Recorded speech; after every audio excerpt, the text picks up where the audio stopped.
નમસ્કાર. કબજિયાત એટલે કે કોન્સ્ટિપેશન આજકાલ મોટા ભાગના લોકોની આ પ્રોબ્લેમ થઈ ગઈ છે.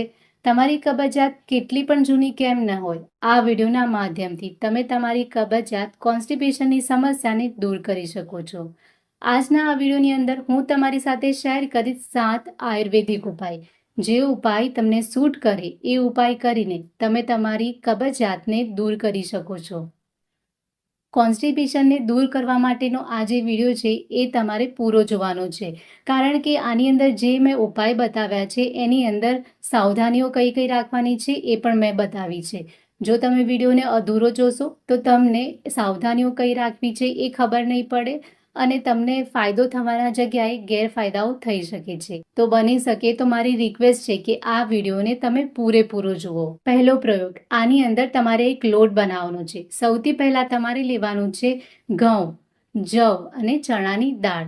ઘઉં તમારે 7 કિલો લેવાના છે, જવ તમારે 2 કિલો લેવાના છે અને ચણાની દાળ તમારે 1 કિલો લેવાની છે.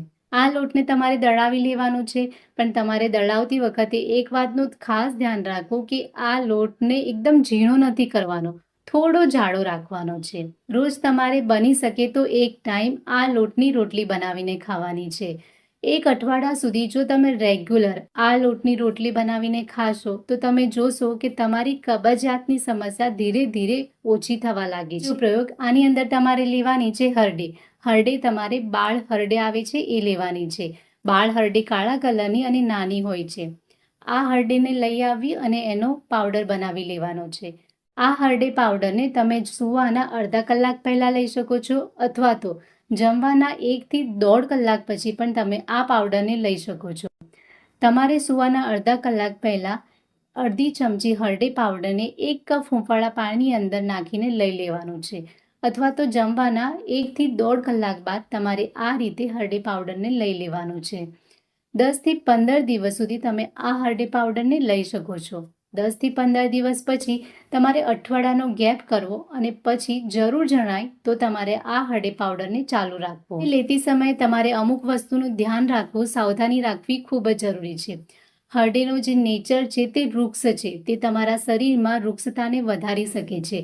એટલે જેની વાયુ પ્રકૃતિ છે, જેમના શરીરની અંદર ડ્રાયનેસ વધારે રહેતી હોય, વૃક્ષતા વધારે રહેતી હોય, તો એવી વ્યક્તિએ હરડેને નથી લેવાની. અને બીજું કે જ્યારે પણ તમે આ હરડેનો પ્રયોગ કરો એટલા દિવસ તમારે પોતાના ડાયટની અંદર ઘીનું પ્રમાણ વધારે રાખવાનું છે, કારણ કે હરડેનો સ્વભાવ વૃક્ષ છે એટલે શરીરની અંદર વૃક્ષતા વધી જાય છે. જો તમે ઘીનો ઉપયોગ વધારે કરશો તો એ બેલેન્સ રહેશે, એટલે તમને નુકસાન નહીં કરે. ત્રીજો ઉપાય છે ત્રિફલા પાવડર. ત્રિફળા આયુર્વેદની અંદર સૌથી બેસ્ટ ઔષધિ છે. જો તમે કોન્સ્ટિપેશનને દૂર કરવા માટે ત્રિફલાનો ઉપયોગ કરવા માંગો છો તો તમારે બની શકે તો ઘરે જ ત્રિફલા બનાવવું જોઈએ. આ માટે તમારે આંબળા, બહેડા અને હરડે ત્રણેયની માત્રા સરખી લેવાની છે. એને તડકામાં સૂકવીને અધકચરું વાટીને મિક્સરમાં ગ્રાઇન્ડ કરી લેવાનું છે. આ પાવડરને એક એરટાઇટ ડબ્બામાં ભરીને મૂકી દેવો. આ પાવડરને 6 મહિના સુધી તમે યુઝ કરી શકો છો.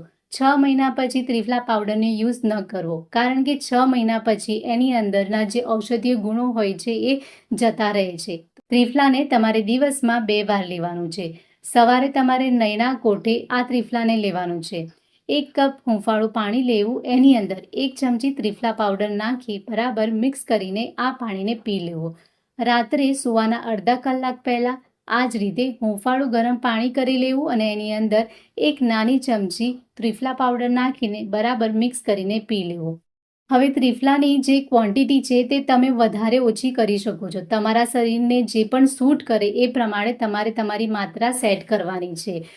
પહેલાં તમારે 1 ચમચીથી શરૂઆત કરવી અને પછી જો તમને એવું લાગે કે 1 ચમચીથી તમારી કબજિયાત દૂર નથી થતી તો તમારે 1.5 ચમચી લેવી અને 2 ચમચી સુધી તમે ત્રિફલા પાવડરને લઈ શકો છો. આ ત્રિફલાને તમે 15 થી 20 દિવસ સુધી લઈ શકો છો. 15 થી 20 દિવસ પછી તમારે 10 દિવસનો ગેપ કરવાનો છે અને પછી તમને જરૂર જણાય તો ત્રિફલાને તમે ફરીથી શરૂ કરી શકો છો. હવે કેવા લોકોએ આ ત્રિફલાનો ઉપયોગ ન કરવો જોઈએ? જેમના શરીરની અંદર ડ્રાયનેસ વધારે રહેતી હોય, સ્કિન ડ્રાય રહેતી હોય, જેમનો મળ એકદમ કડક આવતો હોય, જે લોકો પોતાના ડાયટની અંદર ઘી તેલનો ખૂબ જ ઓછો ઉપયોગ કરે છે, જેઓ શ્રમ વધારે કરે છે, તો એમણે ત્રિફલાને ન લેવું જોઈએ. ગર્ભવતી મહિલાઓએ પણ ત્રિફલાનો ઉપયોગ ન કરવો જોઈએ. ચોથો પ્રયોગ છે એરંડિયું એટલે કે દિવેલ, જેને કેસ્ટર ઓઇલ પણ કહેવામાં આવે છે. રાત્રે સૂવાના અડધા કલાક પહેલાં તમારે 1 કપ ગરમ પાણી કરવાનું છે. એની અંદર 1 ચપટી સિંધવ મીઠું નાખી દેવાનું છે. આ પાણીની અંદર તમારે 1 થી 2 ચમચી દિવેલ નાખી બરાબર મિક્સ કરીને પી લેવાનું છે. આ પ્રયોગ બની શકે તો રજાના દિવસે જ કરવો. જે મહિલાઓ પ્રેગ્નન્ટ છે એમણે દિવેલનો ઉપયોગ ન કરવો. પાંચમો પ્રયોગ છે ઈસબગુલની ભૂસી. આ ઈસબગુલને લેવાનું કઈ રીતે છે એ સમજી લઈએ. ઈસબગુલ તમને મેડિકલ સ્ટોર પરથી આરામથી મળી રહેશે. તમારે 1 ગ્લાસ હૂંફાળું ગરમ પાણી કરવાનું છે અથવા તો 1 ગ્લાસ હૂંફાળું દૂધ લેવાનું છે. એની અંદર તમારે 1 ચમચી ઈસબગુલની ભૂસી નાખી દેવાની છે. બરાબર મિક્સ કરીને આ દૂધ અથવા તો પાણીને તમારે તરત જ પી લેવાનું છે.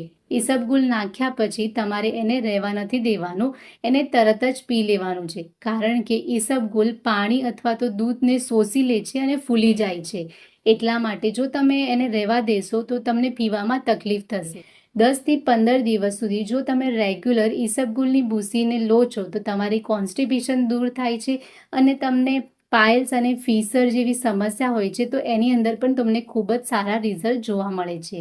એમ તો આ ઔષધિ બધા માટે સેફ જ છે, પરંતુ આ ઈસબગુલ લીધા બાદ જો તમને એલર્જી જેવું લાગે તો તમારે ઈસબગુલને નથી લેવાનું. ઈસબગુલને અધિક માત્રામાં અને લાંબા સમય સુધી ન લેવું જોઈએ, કારણ કે આની અંદર ફાઇબરની માત્રા ખૂબ જ વધારે હોય છે. જો તમે એને લાંબા સમય સુધી અને વધારે માત્રામાં લો છો તો પેટ ફૂલવું, પેટમાં ગેસ બનવો, પેટ ભારે થઈ જવું જેવી સમસ્યા થઈ શકે છે.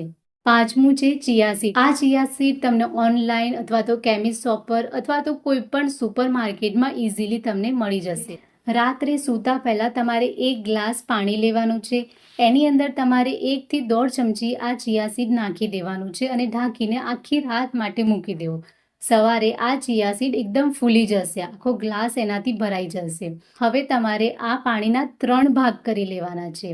1 ભાગ તમારે સવારે નાસ્તાના પહેલાં લેવાનો છે, બીજો ભાગ તમારે બપોરે જમવાના પહેલાં લેવાનો છે અને ત્રીજો ભાગ તમારે રાત્રે જે જમવાનું ચાલુ કરો એના પહેલાં લેવાનું છે.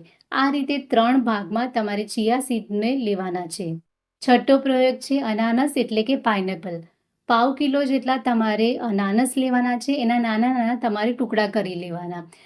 આની ઉપર તમારે સિંધવ મીઠું છાંટી દેવાનું છે અને સવારે તમારે આ ફ્રૂટને ખાઈ લેવાનું છે. કબજિયાતને દૂર કરવા માટે પાઇનેપલ સૌથી બેસ્ટ ઉપાય છે. 1 અઠવાડિયા સુધી જો તમે સવારે પાઇનેપલને આ રીતે ખાઓ છો તો તમારા જે આંતરડા છે તે એકદમ કાચ જેવા ચોખ્ખા બની જશે. તમારી કબજિયાતની સમસ્યા દૂર થઈ જશે. છેલ્લું છે એનીમા. એનીમાનું ઇક્વિપમેન્ટ આવે છે જે તમને ઓનલાઈન મળી રહેશે અને કોઈ પણ મેડિકલ શોપ પરથી પણ તમને મળી રહેશે. આ એનીમા કેવી રીતે લેવાનો છે એના યુટ્યુબ પર ઘણા બધા વિડીયો છે, એ તમે જોઈ શકો છો અને એ પ્રમાણે તમે આ એનીમાને લઈ શકો છો. એનીમા લેવાથી તમારા આંતરડાની અંદર જે પણ ઝેરી કચરો હોય એ ધીરે ધીરે નીકળવા લાગે છે, આંતરડા સ્વસ્થ બને છે. કબજિયાતને દૂર કરવા માટે એનીમા પણ એક સારો વિકલ્પ છે જે તમે કરી શકો છો. તો મિત્રો, આ 7 ઉપાયમાંથી જે પણ ઉપાય તમને કન્વિનિયન્ટ લાગે, તમારા બોડીને સૂટ કરે, એ કરીને તમે તમારી કબજિયાતને દૂર કરી શકો છો. આ બધા ઉપાય એકદમ સેફ છે અને ઇફેક્ટિવ છે. તો મિત્રો, મને આશા છે કે આજનો આ વિડીયો તમને ગમ્યો હશે અને એનાથી તમે કંઈક ને કંઈક નવું શીખ્યું હશે. જો તમને વિડીયો ગમ્યો હોય, યુઝફુલ લાગ્યું હોય તો એને તમારા ફેમિલી મેમ્બર અને ફ્રેન્ડ સાથે શેર કરો. ફરી મળીશું એક નવા વિડીયો સાથે. ત્યાં સુધી હંમેશા સ્વસ્થ રહો અને પોતાનું ધ્યાન રાખો.